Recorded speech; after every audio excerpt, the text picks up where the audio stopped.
Hiya, I'm Jasper, and welcome to your video review for Harry Potter and the Half-Blood Prince, aka Harry Potter number 6. Thank you, HBO Max. So, as always, I'm going to give you the good, the bad, and the furry. To start with the furry, there's some, but nothing unusual outside of what you've already seen. So, moving on to the good and the bad. So, this movie, I feel like, kind of makes up for 5, because 5 was just filled with a whole lot of unhappiness and Dolores Umbridge and all that other bullshit. And this one, it has the funniest bits in the entire show, in the entire series. Like, this one has some good stuff. I'm not gonna spoil the main part, but one of the early lines in this is I love when Harry Potter is just like, no, Professor, after all these years, I just sort of go with it. That is just how he delivers that line is just so perfect, and I love it. Also, I like that we kind of get a little bit back into the whimsy. Like, we have the happy bits before we get into more of the serious stuff. And this movie, I feel like they did a good job of like, okay, there's all this other stuff going on, but we're still in school. And I like that because especially the next two movies are really heavy. So this one is good.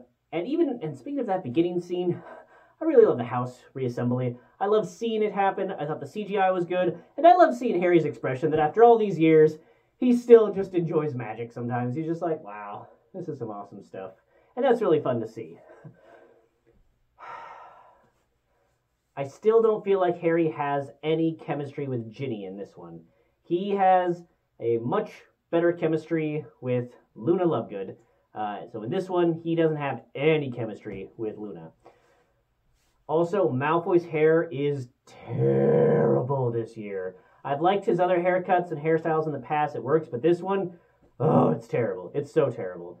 The Vanishing Cabinet is a pretty neat trick thing. I thought the Quidditch match that they had good energy for it. Like, they did a good job of shooting it and really and spicing it up and just adding and shooting it in a way that gave the Quidditch match a lot more energy than what we've seen in some previous editions.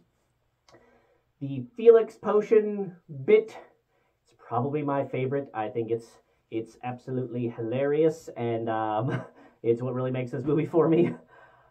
One of the things that I found odd about this movie is that it's super drained of color. Like, they are getting into more adult things in this one, but it's so drained of color sometimes. Like, there was one of the scenes where I was like, is this supposed to be a flashback sequence? Because it's shot in black. Oh, it's not quite black and white. It's just really washed out, just like super drained of color. And I honestly think that they drained it a bit too much in this movie. I think that they laid on the color correction, whatever you want to call it, a little bit too heavily. But that's fine. It's overall okay. It's just distracting a couple of times. So, man, Ron is snogging, so thanks for that British vocabulary. Snogging all over the place, and oh my god, I'm so glad we didn't have to hear one more time. Ugh. Also, that introduction to how they shot the Unbreakable Vow was pretty sweet. And what happens at the end, I really, if you haven't seen the movie and you haven't read the books, and you somehow, you know what, you'd have to be, I don't know how you would be not aware of the thing that happens at the end of this movie. But if you are not aware of the thing that happens at the end of this movie, I'd be really curious to hear what you think of what happens at the end of this movie after you see the movie.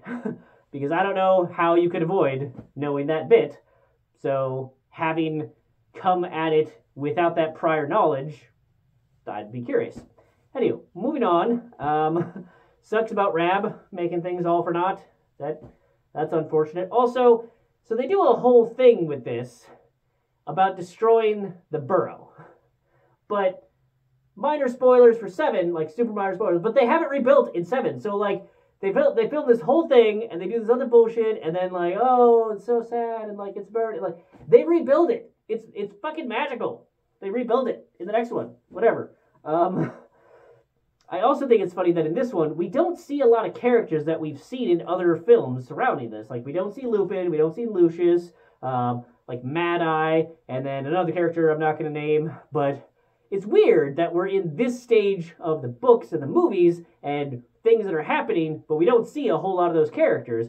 But you also don't miss those characters until you see them in the next one, and you're like, oh yeah, where were you the whole other movie?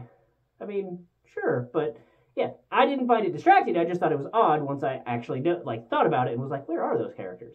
So overall, I really like this movie. I still think Prisoner of Azkaban is my favorite, but 4 and 6, I really like both of them for different reasons, and this one just, it has some of the best scenes out there. So I thoroughly enjoyed this movie. So that's all I have for this one. Thanks for coming. Thanks for watching. Hope to see you at the next one. Bye.